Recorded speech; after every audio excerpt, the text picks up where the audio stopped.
ഇനി അടുത്തത് ഗസയാണ്. ഗസയിൽ അതീവമായ ദുരിതം ഇപ്പോഴും തുടരുന്നു. കൊടും ശൈത്യമാണ് ഗസയിൽ എന്ന് നമുക്കറിയാം. അവിടെ ഒരു കുഞ്ഞുൾപ്പെടെ 4 പേരാണ് കഴിഞ്ഞ 24 മണിക്കൂറിനിടെ കൊല്ലപ്പെട്ടതെന്ന് സിവിൽ ഡിഫൻസ് വിഭാഗം അറിയിക്കുന്നു. ഗസ സിറ്റിയിൽ കെട്ടിടം തകർന്ന് 15 വയസ്സുള്ള ഒരു പെൺകുട്ടി ഉൾപ്പെടെ 3 പേരാണ് മരിച്ചത്.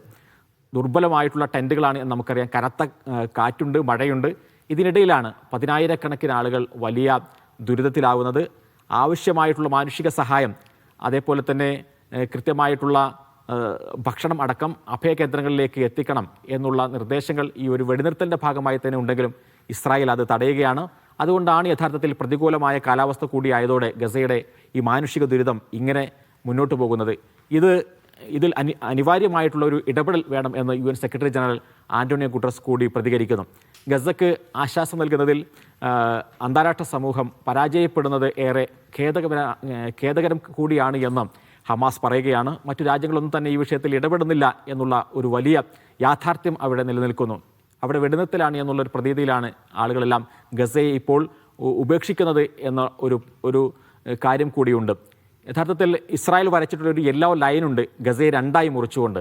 അത് മറികടന്നു എന്ന് ആരോപിച്ചുകൊണ്ട് ഇസ്രായേൽ സേന കഴിഞ്ഞ ദിവസവും 3 പേരെ കൊലപ്പെടുത്തിയിരിക്കുകയാണ്. പ്രധാനപ്പെട്ട ഗസയുമായി ബന്ധപ്പെട്ട മറ്റൊരു അപ്ഡേറ്റ് എന്ന് പറയുന്നത് കൈറോയിൽ നടക്കുന്ന ചർച്ചയാണ്. നിർണായകമായ ചർച്ചയാണ് കൈറോയിൽ നടക്കുന്നത്.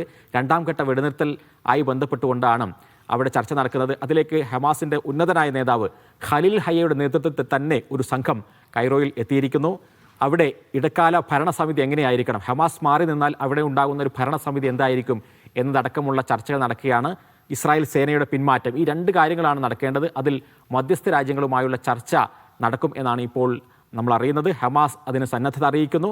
2ാം ഘട്ടം കൂടുതൽ വേഗത്തിലാക്കാനുള്ള നീക്കങ്ങൾ നടത്തുമെന്ന് മധ്യസ്ഥ രാജ്യം കൂടിയായ ഖത്തർ കൂടി അറിയിക്കുകയാണ്.